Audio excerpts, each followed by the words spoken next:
خفیہ جز ترکیبی استعمال ہوتا ہے۔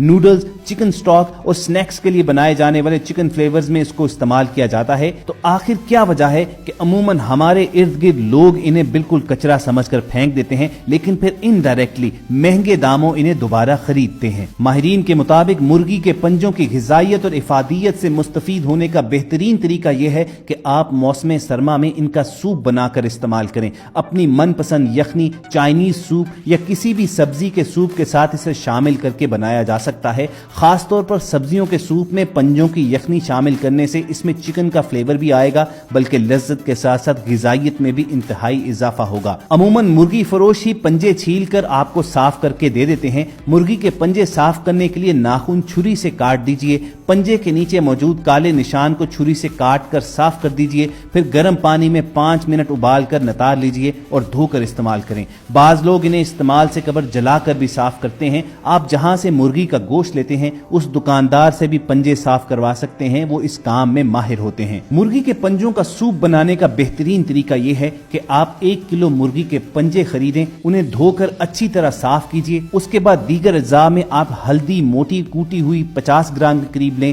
پیاز درمیانی سائز کی 1 عدد لیں، لہسن کی کلیاں 10 سے 15 عدد لیں، ادرک جو ہے وہ 4 سے 5 انچ لمبا ٹکڑا کچل کر رکھ لیں، اور اجوائن 1 چائے کا چمچ، کالی مرچ ثابت 15 دانے اور نمک حسب ذائقہ لے لیں۔ سب سے پہلے مرغی کے پنجوں کو آپ صاف کرنے کے بعد تقریباً 2 سے 2.5 لیٹر پانی میں ڈال کر اس میں تمام مسالے اور پیاز کاٹ کر ڈال دیں، درمیانی آنچ پر ڈھک کر ابالنے کے لیے رکھ دیں۔ جب پنجوں کا جوس خوب اچھی طرح نکل آئے اور پانی 1 لیٹر کے قریب رہ جائے تو چولہا بند کر کے 2 گھنٹے کے لیے چھوڑ دیجئے تاکہ پنجوں کی غذائیت یخنی میں خوب اچھی طرح جذب ہو کر گھل مل جائے۔ 2 گھنٹوں کے بعد اس یخنی کو چھان لیجئے اور اب اس پر پسا ہوا گرم مسالہ چھڑک کر آپ گرما گرم نوشے جاں کر سکتے ہیں۔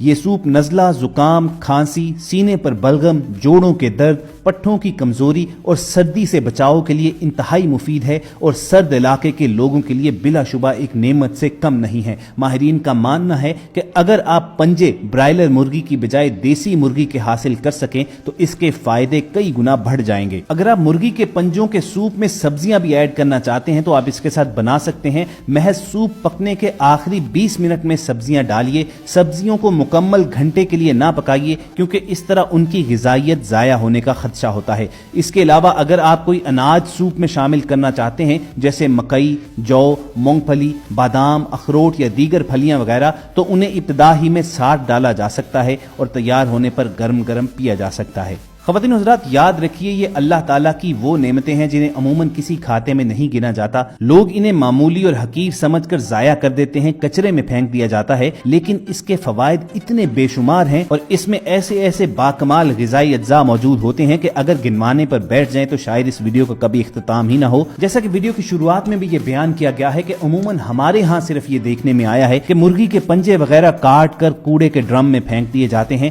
لیکن لوگ اصل حقیقت سے واقف نہیں ہیں کہ قصائی حضرات اسے کوڑا سمجھ کر پھینکتے نہیں ہیں، بلکہ پھر ٹھیکیداروں کی گاڑیاں آتی ہیں جو یہ تمام علائشیں، پر اور پنجے وغیرہ باقاعدہ تول کر خرید کر لے جاتے ہیں اور اس کے بعد منڈی لگتی ہے اس پورے سامان کی اور ٹھیکیداروں سے یہ مال اٹھانے آتے ہیں میڈیکل اور فارماسیوٹیکل کمپنیز والے۔ جو ذبح شدہ مرغی کے پر اور دیگر علائشیں وغیرہ ہیں وہ تو یوز ہو جاتی ہیں مرغی ہی کی فیڈ بنانے کے لیے، اور جو پنجے وغیرہ ہیں وہ علیحدہ کیے جاتے ہیں اور ان سے حاصل کردہ اجزاء سے کچھ ایسی دوائیاں بنائی جاتی ہیں جو پھر مہنگے داموں مارکیٹ میں بیچی جاتی ہیں۔ اس کے علاوہ مرغی کے پنجے دیگر ملٹی نیشنل کمپنیز بھی خریدتے ہیں جو پیکٹ والے کھانوں، فروزن آئٹمز، کھانے کا ذائقہ بڑھانے والی چکن کیوبز اور چکن سوپ کے ساشیز وغیرہ میں استعمال میں لاتے ہیں۔ تو ہم سب امید کرتے ہیں کہ اس ویڈیو سے آپ پر اس حقیقت کا انکشاف ضرور ہوا ہوگا کہ مرغی کے پنجے اپنے اندر کیسی افادیت رکھتے ہیں۔ اس کے ساتھ ساتھ ہم نے اس ویڈیو میں آپ تک علماء کرام کی یہ رائے بھی پہنچائی کہ بہت سے لوگ جو مرغی کے پنجے حرام سمجھ کر نہیں کھاتے ہیں